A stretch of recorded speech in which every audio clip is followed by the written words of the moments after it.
Bonjour, donc dans le cadre de vos révisions pour la préparation du BTS, qui va se dérouler dans à peu près combien, 2 semaines? 10 jours. 10 jours.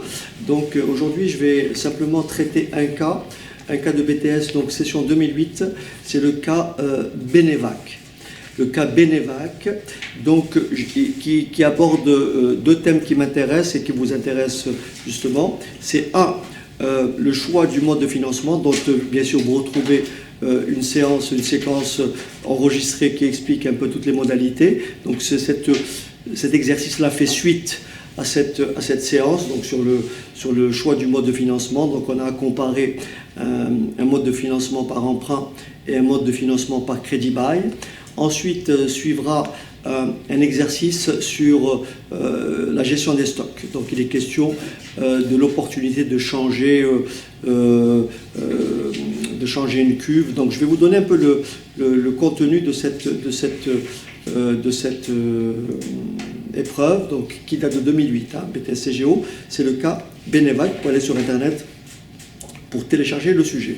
Donc voilà comment il commence. Donc nous avons ici effectivement... Alors voilà, donc ça c'est la première partie de l'exercice. Donc je vous laisse lire cette première partie. Voilà. Très bien, donc voilà ce qui est dit. Actuellement, la plupart des immobilisations sont financées par crédit bail. Du fait de la croissance de son activité, la capacité d'endettement de la société Benevac permet d'envisager un recours plus important à l'emprunt pour financer le renouvellement de son matériel de production. Vous avez donc pour mission d'étudier le coût du crédit bail et de porter un jugement sur une offre de financement par emprunt. Donc votre étude portera sur l'acquisition d'un lot de 5 bennes de grande capacité prévu pour le début de l'année 2009. Bien sûr, c'est un sujet qui date de 2008. Donc il est question ensuite, donc ça c'est pour la partie l'intro. Alors voilà ce qu'on me demande dans le travail à faire, donc je vous laisse le lire déjà. Alors attention, voilà.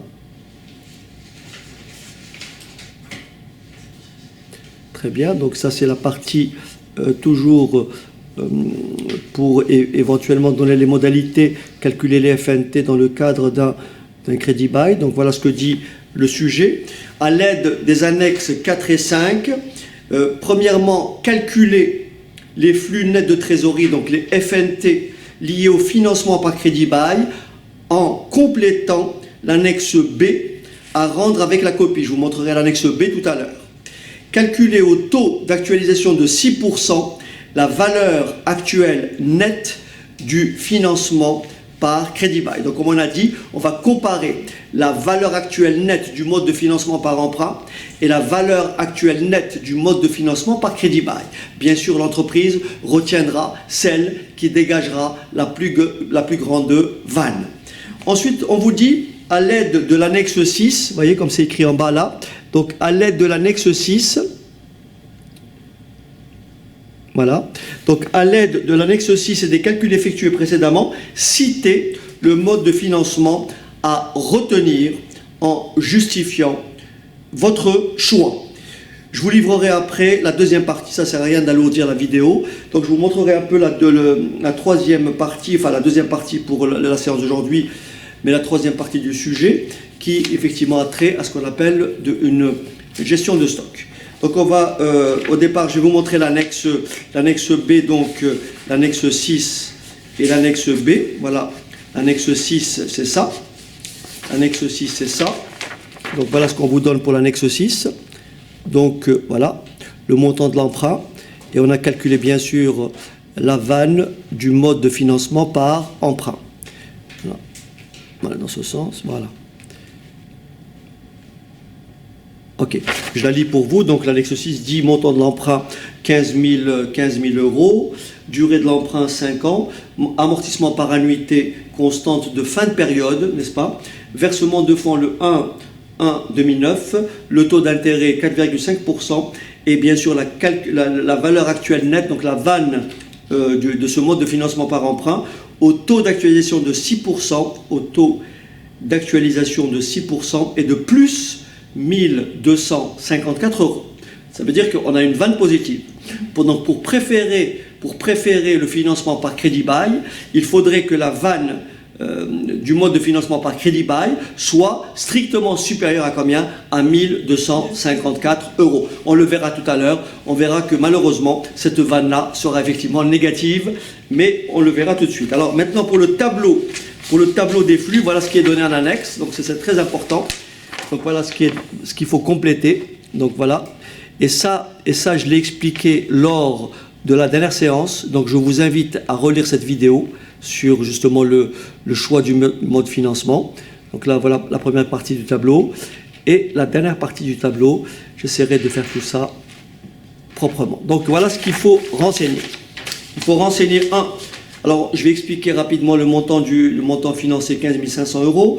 Économie d'IS sur redevance, économie d'IS sur amortissement, remboursement du dépôt de garantie. Faire le total de ce qu'on appelle le total des encaissements, ensuite les décaissements, les redevances, versement de dépôt de garantie, levée de l'option d'achat, perte d'économie d'IS sur amortissement, faire le total des décaissements et par différence faire des encaissements moins décaissements et trouver les FNT. Et ensuite, au taux d'actualisation proposé, parce qu'on me propose de vérifier ça, je ne me rappelle pas très bien, quel est le taux, voilà. Est-ce qu'on me propose un taux d'actualisation de combien pour le crédit bail? Alors, tac, je ne le vois pas. Bon, je vous le dirai tout à l'heure. Calculer. Si, voilà. Voilà, très bien. La question est celle-ci. La question qui est posée, donc, calculer au taux, n'est-ce pas? Calculer au taux d'actualisation de 6% la valeur actuelle nette du financement par crédit bail. D'accord? Donc, on va ensemble expliquer les éléments du tableau.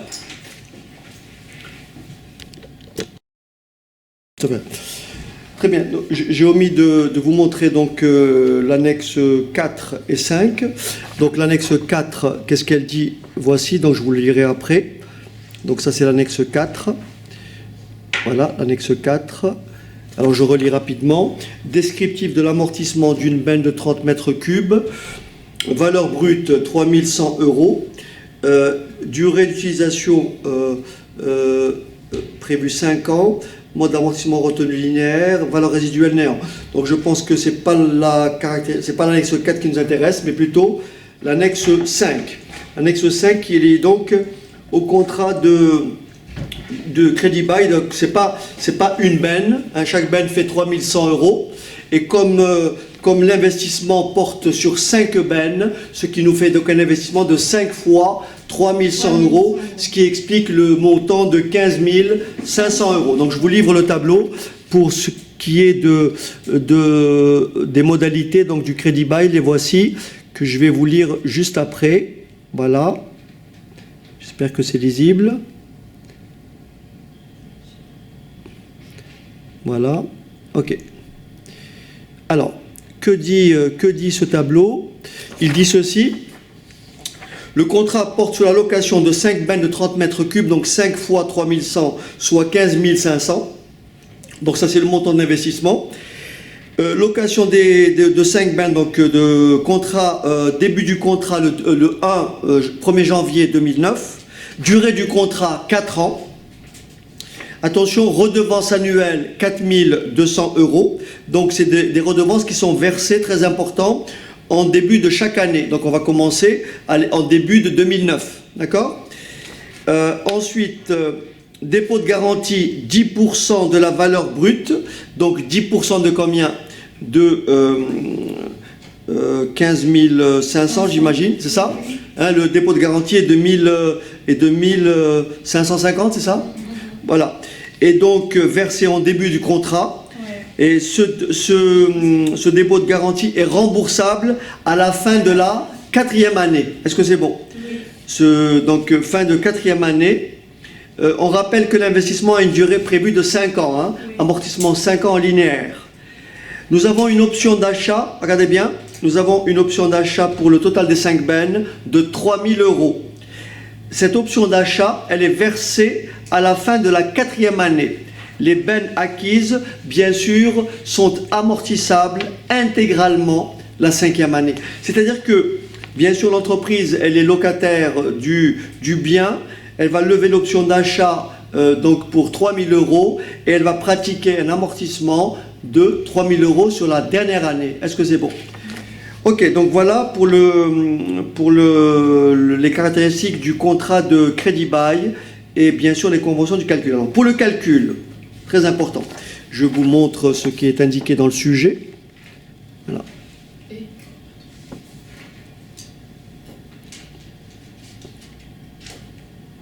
Voilà. Donc, je relis pour vous ce qui est indiqué dans le sujet. Pour le calcul des économies d'impôt, le taux de l'impôt sur les sociétés à retenir est de 33,1%. Pour le calcul des FNT, donc des flux nets de trésorerie, les encaissements et les décaissements sont affectés respectivement des signes plus et moins. Autrement dit, lorsqu'on encaisse, c'est plus, et lorsqu'on décaisse, c'est moins. Toutes les sommes seront arrondies à l'euro le plus proche. C'est pour éviter donc des, comment on appelle ça, des chiffres à virgule. Voilà. Donc on va commencer donc par construire notre tableau.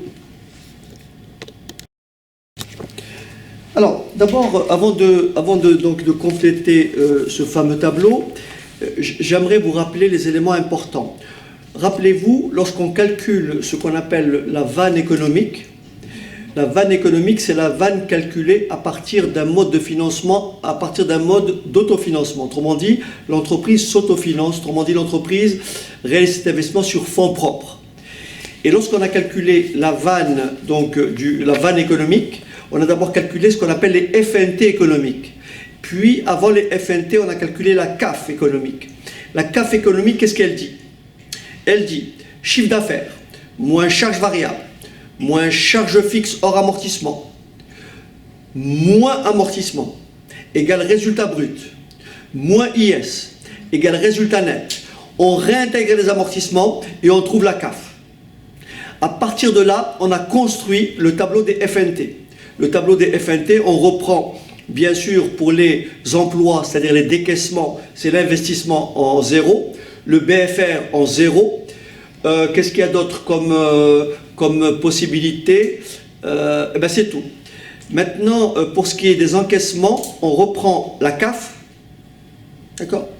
On reprend la récupération du BFR et nous avons ce qu'on appelle une valeur résiduelle éventuelle, si le bien est bien sûr cédé, c'est-à-dire la valeur de cession. On va donc calculer ainsi le total des encaissements et par différence, encaissement moins décaissement, on trouve les FNT. Ensuite, on actualise ces FNT, on trouve la vanne. On appelle ça la vanne économique. Maintenant, comment faut-il adapter c'est-à-dire que si l'entreprise finance par emprunt ou finance par crédit bail, il faut calculer la vanne du mode de financement. Si la vanne du mode de financement est positive, dans le cas de l'emprunt ou dans le cas du crédit bail, alors il faut bien sûr avoir recours à ces deux modes de financement. C'est-à-dire, si la vanne dégagée par un emprunt est positive, ça veut dire qu'il vaut mieux emprunter que d'autofinancer. Si la vanne du mode de financement par crédit bail est positive, il vaut mieux souscrire au crédit bail plutôt que d'autofinancer. Maintenant, si on doit comparer les deux, vanne du crédit bail et vanne du mode de financement par emprunt, il va falloir choisir celle des deux qui est la plus positive. Or, vous avez remarqué que dans l'annexe, nous avions une vanne du mode de financement par emprunt qui était de combien? Plus 1254. Voilà, plus 1254. On va maintenant comparer cette vanne par mode de financement, du mode de financement par emprunt avec la vanne du mode de financement par crédit bail. Maintenant, pour le crédit bail, regardez ce qu'il faut retraiter. Première chose, l'entreprise dans le cadre de la vanne économique. L'entreprise, quand on a calculé on a intégré, pardon, dans le cadre du calcul des FNT économiques. L'entreprise, bien sûr, a été obligée de décaisser le montant de l'investissement. Les bennes ont coûté 15 500, donc cette somme-là est sortie. Dans le cas du crédit bail, le crédit bail, c'est une location. Donc l'entreprise n'a pas de somme à dégager. Donc cette valeur-là, il faut la récupérer. Ça devient donc un flux entrant, ça devient un encaissement. C'est pour ça que dans le tableau qu'on vous propose de compléter, la première rubrique, c'est écrit en haut, c'est le montant financé. Et le montant financé, c'est bien sûr les 5 fois 3100, c'est-à-dire 15 500. Donc ça, c'est mon premier encaissement. Ensuite, forcément, l'entreprise, lorsqu'elle va payer des redevances, les loyers sont écrits. Les loyers ici, les redevances dans le sujet, elles sont données. Les redevances sont de 4200.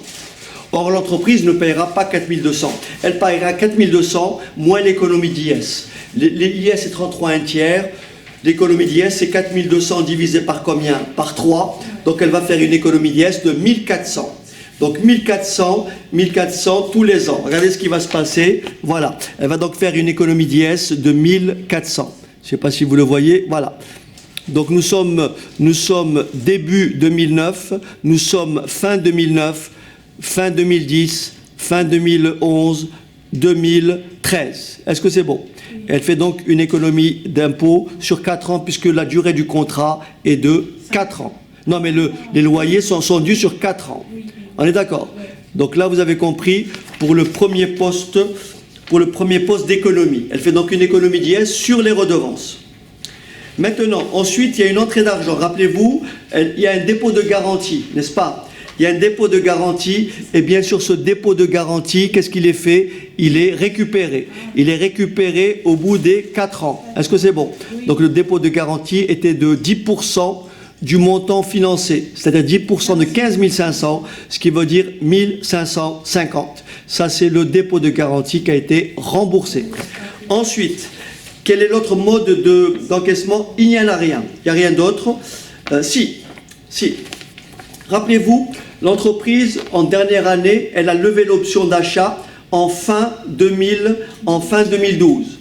Et donc, si elle a levé l'option d'achat, elle peut pratiquer l'amortissement. Rappelez-vous, le montant, l'option d'achat était de combien? 3 000, vous vous rappelez? L'option d'achat, c'est 3 000 euros. Voilà, l'option d'achat ici est de 3 000 euros, d'accord? Donc, elle peut pratiquer l'amortissement. Donc, l'amortissement en totalité, ça fait 3 000, puisqu'elle le pratique sur un an. Elle fait donc une économie, n'est-ce pas? Elle fait une économie d'IS sur amortissement. Un tiers de 3 000, ça fait combien? 1 000. Donc ici, en dernière année ici, vous voyez, en fin 2013, elle fait une économie d'impôt sur quoi? Sur amortissement de 1 000. On fait le total des encaissements et on obtient un total que vous lisez tout en bas ici. Voilà, un total des encaissements que vous lisez ici. Voilà le total des encaissements. Voilà, donc total des encaissements. OK? Voilà. Total des encaissements. Donc je le lis. Début 2009, 15 500. Fin 2009, 1400. Fin 2010, 1400. Fin 2011, 1400. Et fin 2012, 2950, et enfin fin 2013, 1000. Maintenant, on va passer à la rubrique décaissement. Le premier décaissement dans le cadre d'un crédit bail, c'est la redevance. Donc vous allez avoir bien sûr une première redevance qui est due en début d'année. Ce qui veut dire que l'entreprise va payer son premier loyer annuel en début 2009. Est-ce que c'est bon? Elle va donc finir de payer en fin 2011. Voilà le premier poste de décaissement. Donc c'est la redevance. La redevance, bien sûr, qui est payée en début 2009. Est-ce que c'est bon? Oui. C'est bon? Bien. Alors, ensuite, rappelez-vous, un décaissement, c'est le dépôt de garantie. Rappelez-vous, dépôt de garantie de combien? De 15 000, de 1550, 10% de l'investissement. Le dépôt de garantie se fait toujours en début de projet, c'est-à-dire début 2009. Nous aurons donc comment on appelle ça, un dépôt de garantie de 1500. Qui est 10% de la somme du montant financier. Voilà, qui est 10% du 15 500. D'accord? Et bien sûr, rappelez-vous, la fameuse levée l'option d'achat de 3 000 l'avant-dernière année. Est-ce que c'est bon? Oui. La 4e année. Donc là, l'option d'achat, c'est-à-dire fin 2012. Fin 2012, donc ici, voilà, fin 2012, levée de l'option d'achat pour combien on a dit? Pour 3 000, d'accord? Pour 3 000, c'est bon? Ouais. Bien. Alors attention maintenant. La rubrique la plus difficile, c'est celle-ci. Rappelez-vous, l'entreprise, dans le cadre de la vanne économique, a pratiqué l'amortissement. Rappelez-vous tout à l'heure quand j'ai énuméré. Or, dans le cas du crédit bail, l'entreprise n'est pas propriétaire. Donc l'économie d'impôt que j'ai calculée précédemment, il y a une perte d'IS liée aux amortissements. Le bien, on calcule, hein, le bien c'est combien au total? 15 500. Il est financé, comment dirais-je, il est amorti sur combien d'années? Sur 4 ans, 5 ans, sur... On a dit 4 ans. Non, il est amorti sur 5 ans. Il est amorti sur 5 ans, d'accord? Combien ça fait donc 15 500 divisé par 5? 15 500 divisé par 5, ça fait 3 000, combien? 3 100. 3 100. 15 500 divisé par 5. 3500. 15 500. Divisé par 5. Oui, ça fait ça. Combien?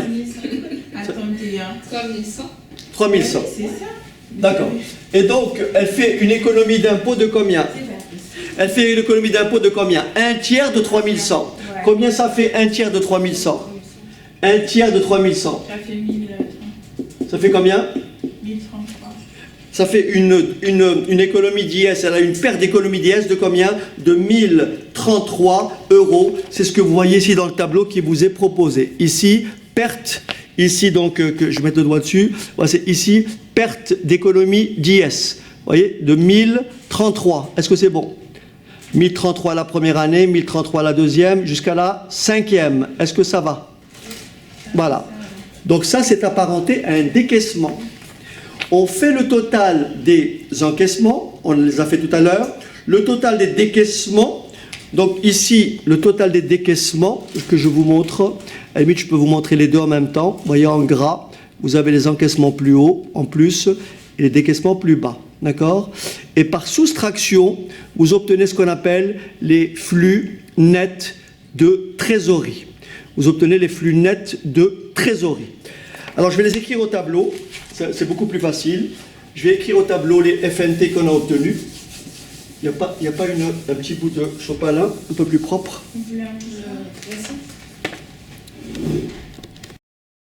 Alors, très bien. Voilà ce que donnent les FNT. Donc, le premier flux, donc en 0.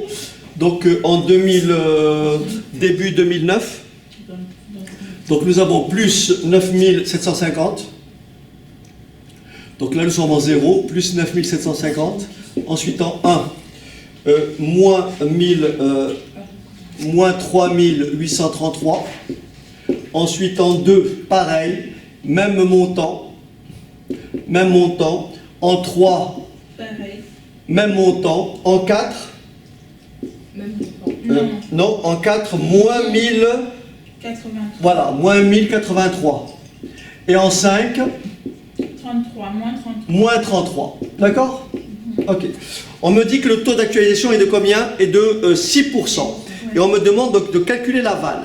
Alors ici, bien sûr, je peux m'amuser tout simplement à écrire vanne égale, donc 9750 que multiplie 1,06 puissance combien? 0. 0.